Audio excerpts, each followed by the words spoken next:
The Lord be with you. A reading from the Holy Gospel according to Luke.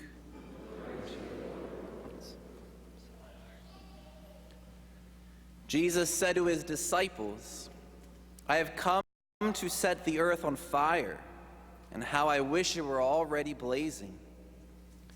There is a baptism with which I must be baptized, and how great is my anguish until it is accomplished.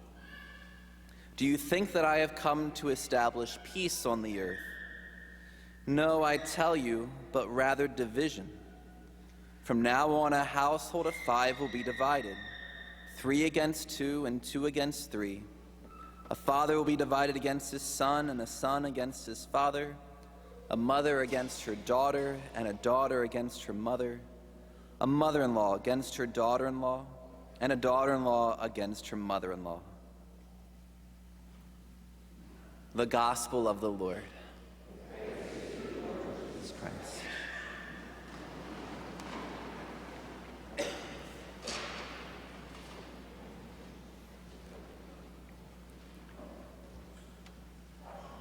Three years ago on this particular Sunday, I had a wedding mass.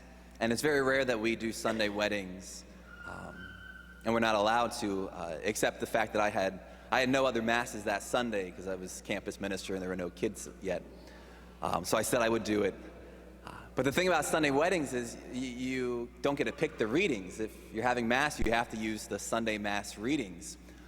And so I found it fascinating as I was reading this last line. I ended up catching the eye of the groom's mother and the scowl she had as she reflected on, mother-in-law against daughter-in-law.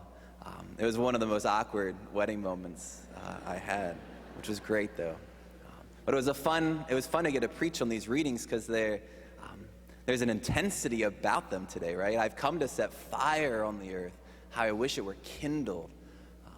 I love the second reading from Hebrews 12, right?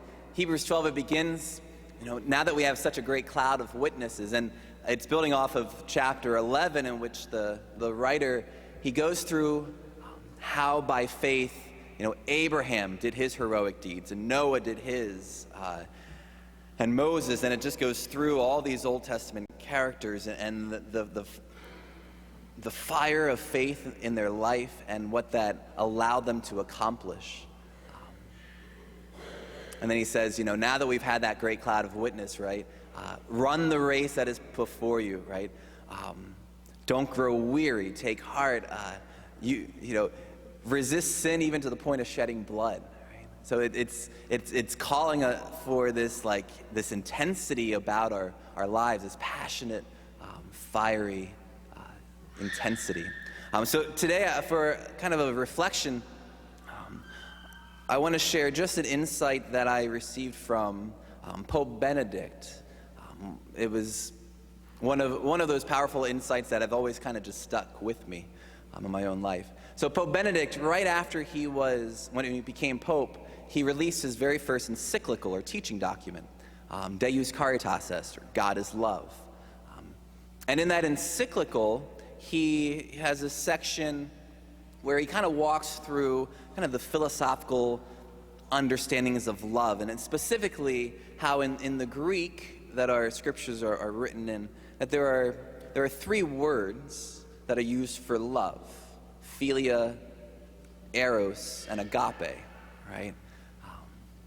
And I'm probably going to talk about this numerous times throughout our time together, so don't stress it. But I think it's very important to have these distinctions as we understand the scriptures themselves. So philia is the love of friendship, right? That friendship type love. Eros is this passionate love you feel in your flesh, in your bones, and it drives you, it drives your actions. Agape is a love that is self-sacrificial, right? So in the New Testament, philia shows up every now and again, especially in St. John's writings when he describes the friendship that Jesus enters into with the disciples. Agape shows up pretty much all over the place. Anytime, God is love, it says God is agape love, a self-sacrificial love. When Jesus says, love one another the way I've loved you, it's always agape, self-sacrificial love. And it's interesting because in the Greek literature of the time, agape was very rarely used. It was seen as kind of a lesser form of love.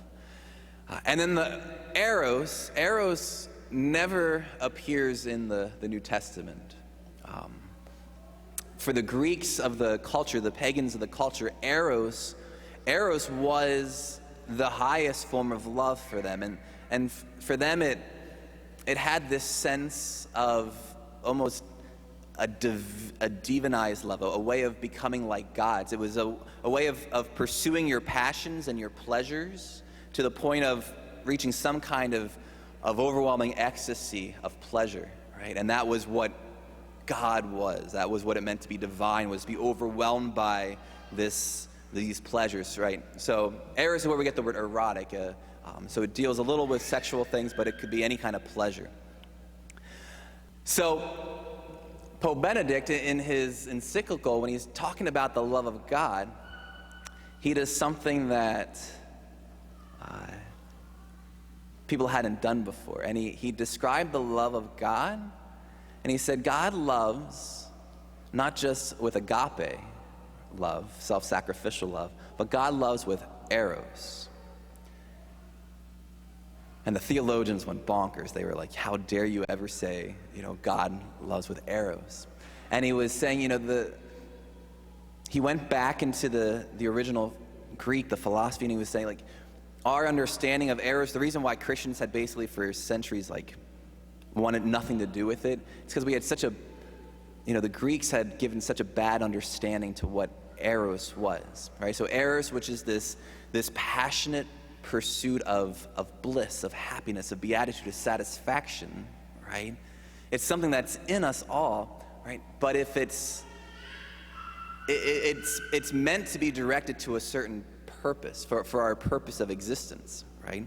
And what was going on was, if it's not directed towards our ultimate purpose, if it's just directed towards some fleeting pleasure, right?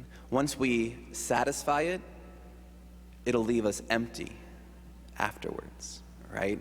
So someone who's constantly pursuing pleasure, right, wakes up the next morning, is like, oh, I'm empty again, and I got to get back onto this kick, right, this pleasure.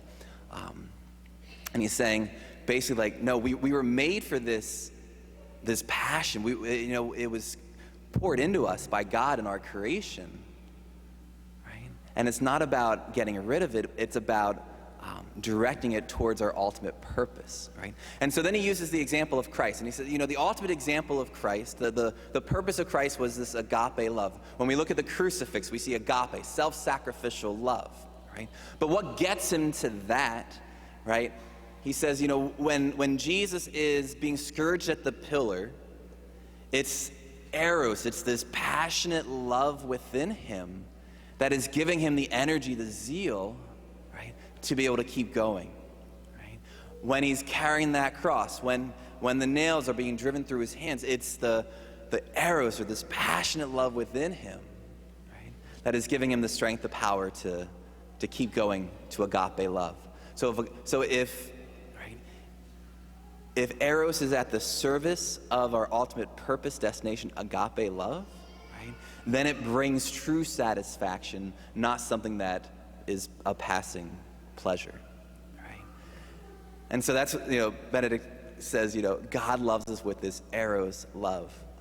And I was thinking about that because, all these readings today, right, I've come that there might be fire, and I pray that it be enkindled.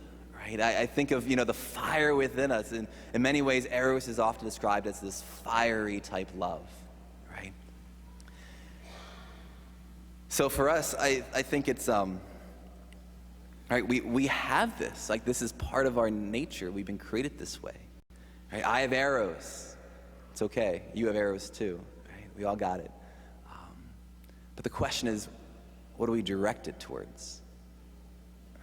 Think of if a river, right? If a river isn't given banks, if it's just left to flow without banks, it just turns into a swampland, right? But if it's given banks, then that water will rush and can be a force for great good.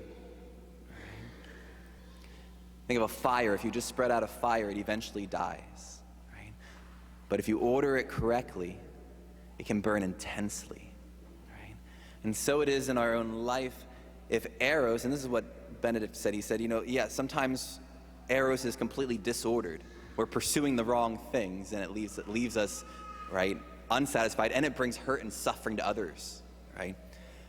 But if it's ordered rightly, it can become a passion within us, a fire within us that leads us to true, authentic love, right? Agape love, right?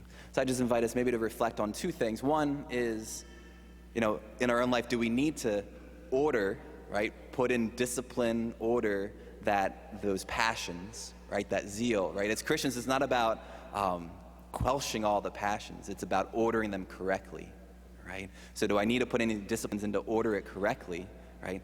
Or what is that ultimate purpose, that agape acts of love, that service that God is calling me to, that God has asked me to use this passion to serve, so that we might truly let the fire that God has brought to earth kindle in our own lives.